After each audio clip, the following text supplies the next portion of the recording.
Single wind ring diagram हमने देखा, उसके हिसाब से कंडक्टर का साइज हमने निकाला, उसका डिजाइन किया है। कंडक्टर का साइज अब हमारा जब निकल जाता है लोड का किसी सर्किट पे, मान लीजिए हमारे 6 सर्किट्स हैं, एक में 5-5 पॉइंट है, तो 5 पॉइंट का एक सर्किट, 5 पॉइंट का दूसरा, 5 पॉइंट का तीसरा, इस तरह से हमारे 6 सर्किट है, 5 30 हमारे लोड है। उस लोड को हमने सबको हमारे डिस्ट्रीब्यूशन बोर्ड पे आना है। एक पे जो हमारा कंडक्टर साइज है वो हमने निकाल लिया एक सर्किट का, उस तरह दूसरे सर्किट का निकाल लिया, सब जाके एक डिस्ट्रीब्यूशन बोर्ड पे आएंगे। उस डिस्ट्रीब्यूशन बोर्ड पर उन सबका जो टोटल होगा वो कंडक्टर हमारा, उसका साइज उसके हिसाब से निर्भर करेगा कि एक डिस्ट्रीब्यूशन बोर्ड पर कितना लोड आ रहा है। उससे लेकर मेन स्विच जो हमारा है उसका एक ही कंडक्टर होगा, एक लाइन होगा और एक न्यूट्रल होगा, तो उसका साइज उस लोड के हिसाब से हम कंसीडर करेंगे, जैसा कि सर्किट का कंडक्टर का हमने निकाला है। तो जैसे हम यह दिखा सकते हैं कि हमारे मान लो टोटल पॉइंट 6 है, एक डिस्ट्रीब्यूशन बोर्ड पर जो टोटल लोड आएंगे हमने जैसा कंसीडर किया है कि 6 हमारे सर्किट है, तो 6 पर जो हमारा टोटल लोड आ रहा है वो इस तरह से आएगा। फैन पॉइंट हमारे पास है 660, हम एज्यूम करते हैं कि उसका लोड होगा, तो 360 उसका लोड आ गया। इसी तरह से हम सबका टोटल करते हैं तो 1440 वाट आ जाता है। इसी तरह से अगर पावर सर्किट है तो उसका हम अलग से लोड करेंगे, उसका सपोज इसका डबल है, तो पावर सर्किट का जो स्विच बोर्ड आएगा या डिस्ट्रीब्यूशन बोर्ड आएगा उसके हिसाब से उसका लोड डबल माना जाएगा, तो उसका कंडक्टर साइज उसकी करंट के हिसाब से एज्यूम करेंगे। अब लाइट लोड की बात करें तो इस डिस्ट्रीब्यूशन बोर्ड पर 1440 का लोड है और इस पर हम अगर 250 हमारा सप्लाई वोल्टेज उसका डिवाइड करेंगे तो करंट आ जाएगी।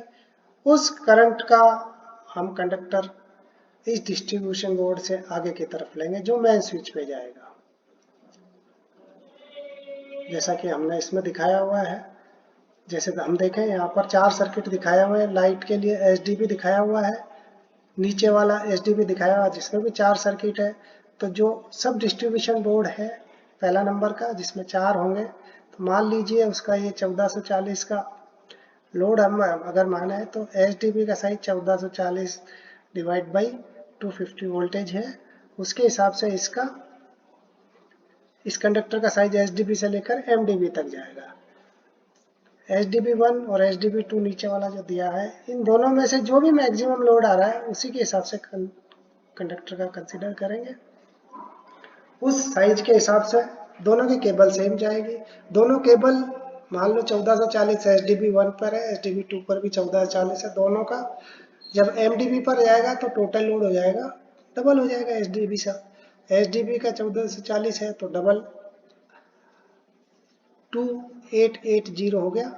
तो MDB से MS तक जो कंडक्टर का साइज होगा या केबल का साइज जो होगा वो 2880 के 250 डिवाइड करने के बाद वो जो कंडक्टर की कैपेसिटी आएगी वो उस करंट के हिसाब से होगी।